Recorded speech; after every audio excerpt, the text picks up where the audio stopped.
More or less, migration depends. Why does migration take place? Migration takes place because the wildlife moves from one side to the other in search of food, basically.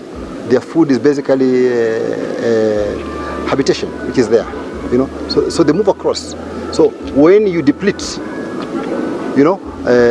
the habitation on the other side, so there's no reason for them to move. Or when the river dries, as a result, Not want to do actions out there to try and save or keep our animals without basing it on science. So what we have been doing before was that there was a small unit within Kenya Wildlife Service that used to inform us about the science behind management plans.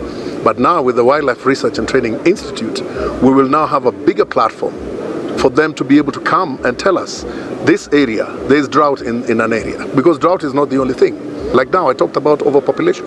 If you have overpopulation in an area, then you'll have a problem because the ecosystem is affected, those issues. So that's it.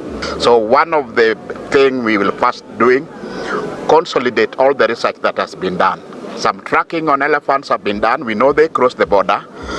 Some tracking, satellite tracking for wildebeest has been done. We want to now document where are these corridors so that when they are planning to do fencing, when you are planning to do agriculture, you use science. We'll say this is a corridor, and the country can deliberately allow that animal movement.